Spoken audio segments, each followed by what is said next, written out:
So, thank you so much to Miss Annabel Gonzalez for the brief and wonderful introduction of this presentation. So, in my part, I am going to tackle on understanding on how Asian nation deal with globalization and regionalism. But first, I would like to introduce myself. I am Miss Emeline Hinay.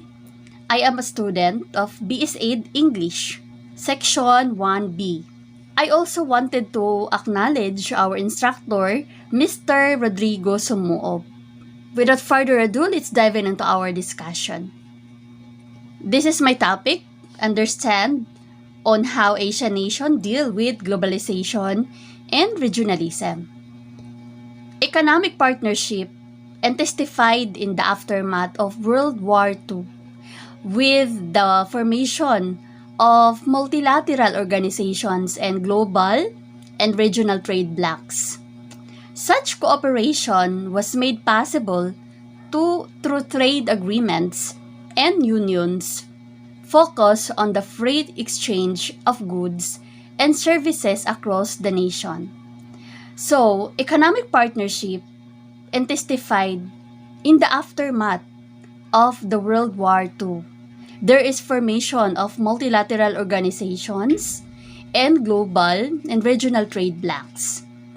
Such cooperation was made possible through trade agreements and unions that is focused on the free exchange of goods and services across the nations.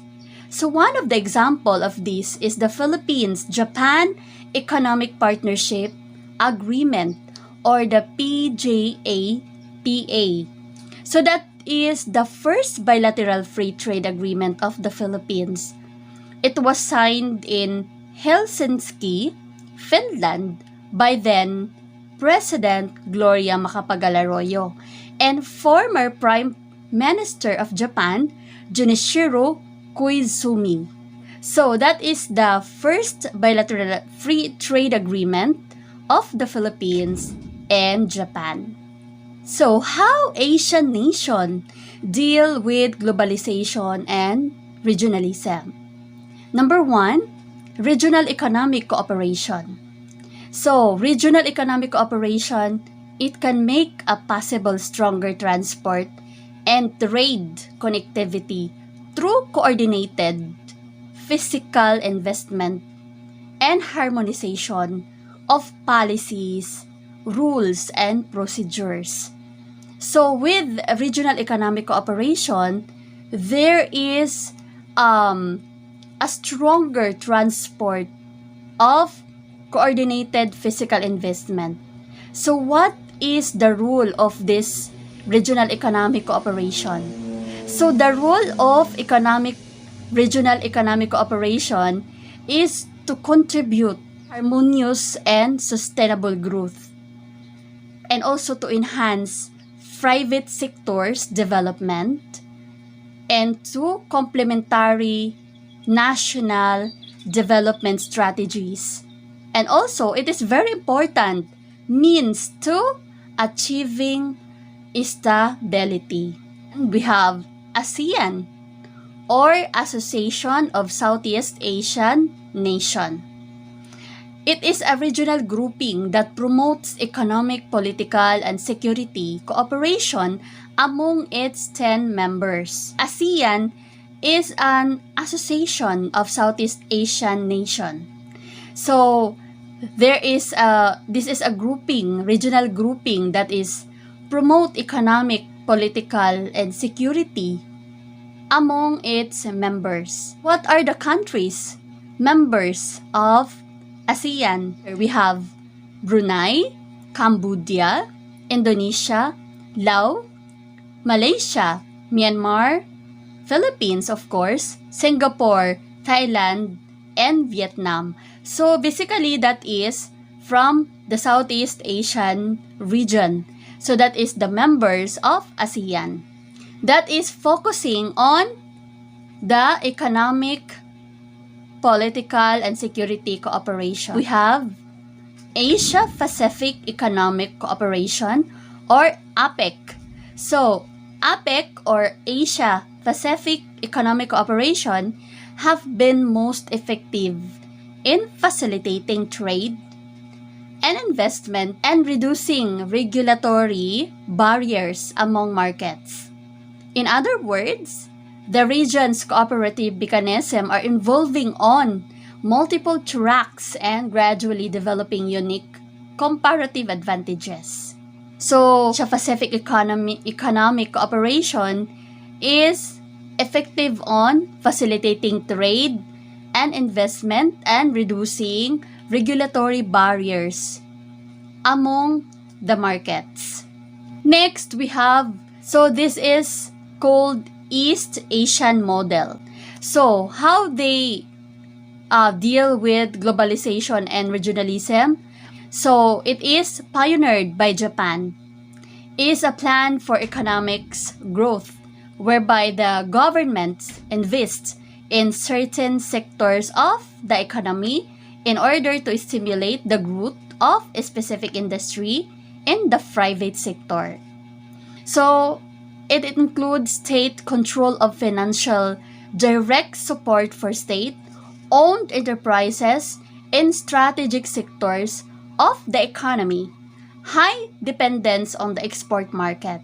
So, the East Asian model, which is its planning on economic growth and in investment in a certain sectors, and also it stimulates the growth of a specific industry in the private sector.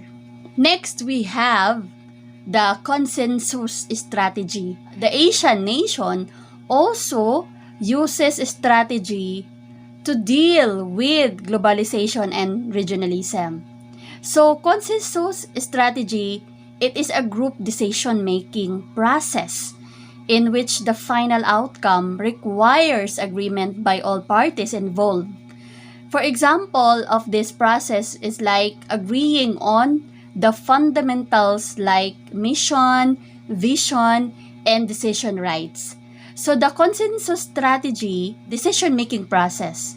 So not only one person is going to decide on how they are going to deal with something, but this strategy is collaborated with many parties that it's involved on the decision-making process. So the outcome of the decision is going to be agreed by the involved parties. Next, we have the markets drive integration.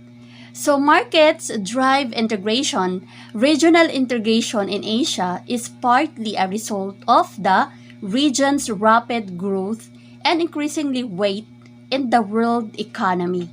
Since trade and finance are also key drivers of regional integration, their continued development will increase interdependence.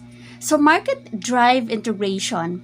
So trade and finance are also key drivers of regional integration. So their continued development will increase interdependence. So first, what do you mean by interdependence? So interdependence refers of two or more countries that impact on relying on each other. So there is connection between each countries to the other countries, and they are relying on each other to have that rapid growth of stability in the world economy. Next, we have the policymaker. So Asia's deepening connections are beginning to be reinforced by policy. So this is consistent with the region's cautious policy making style. So but it has also reflected Asian trade pattern. It is consists of groups of nations. There is parties involved on making policies. So there is rules, regulations that is going to be implemented. So there is a pattern of Asian trade pattern to follow in order to have that connections, in order to have that deepening Asian connection with each other by reinforcing policy. Next, we have the emerging regional agenda. So Asia's growing interdependence present a compelling case for regional cooperation to deliver regional public goods, manage regional externalities, and help coordinate policies within the region as acting together to ensure an open global economic environment. So the emerging agenda, it's an Asia's growing interdependence for regional cooperation. That the main goal is to deliver regional public goods, manage regional externalities, and help coordinate policies within the region.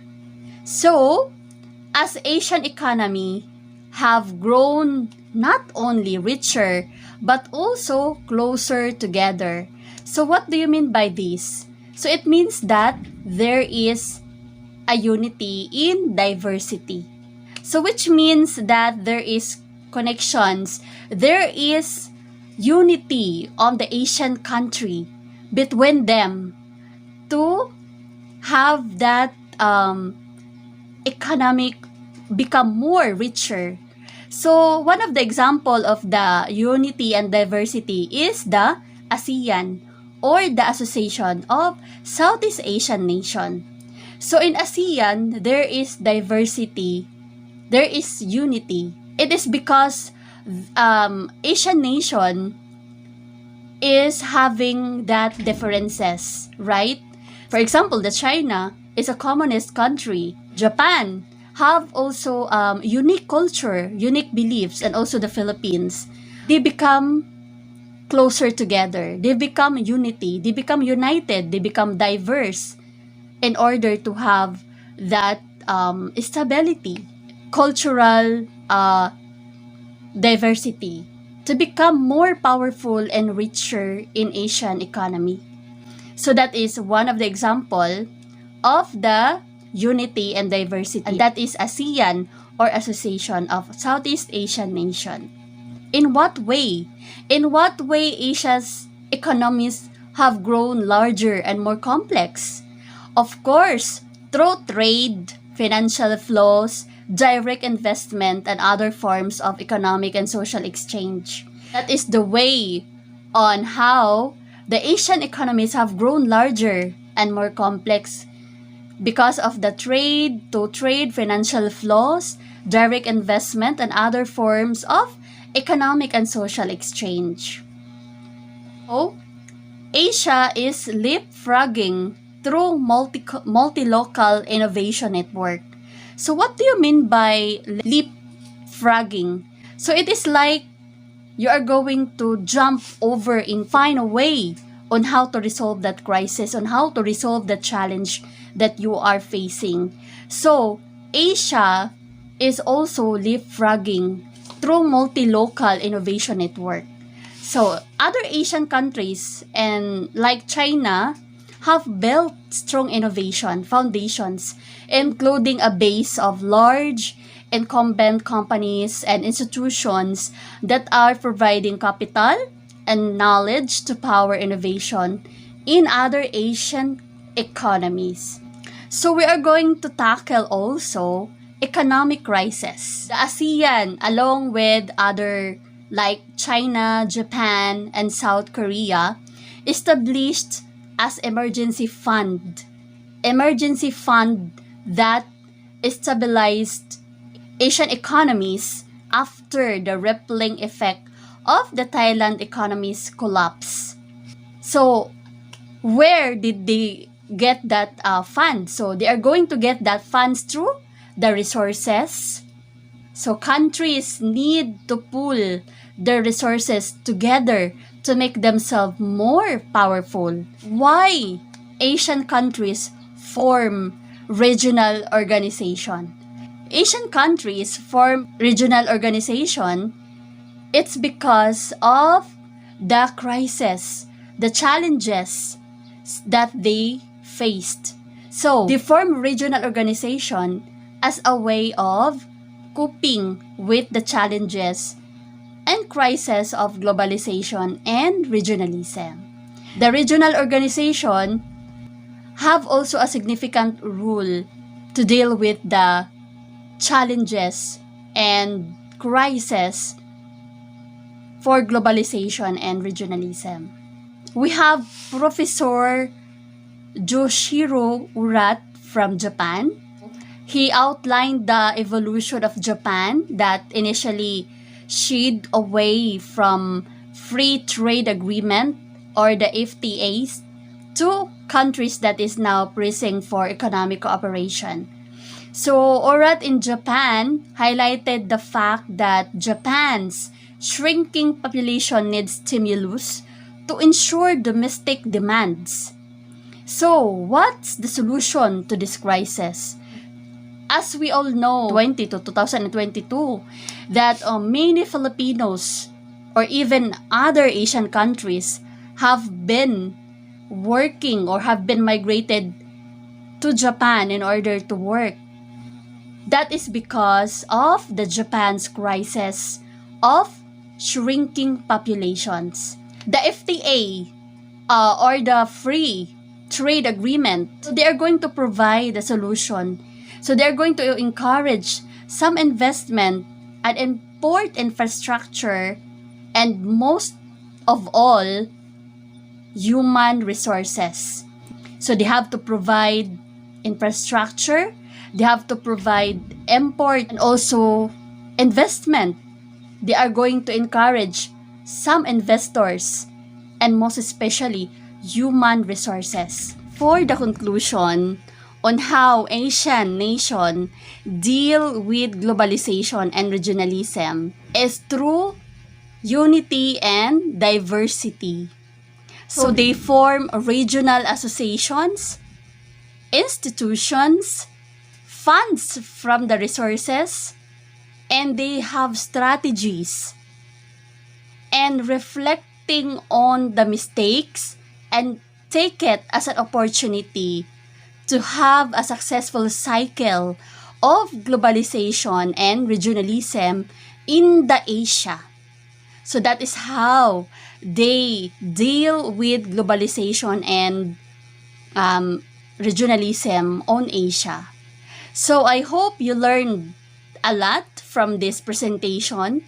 And once again, thank you to my colleague, Miss Annabel Gonzalez, and most especially to our instructor, Mr. Rodrigo Somuob. And that is the end of our presentation. Thank you very much.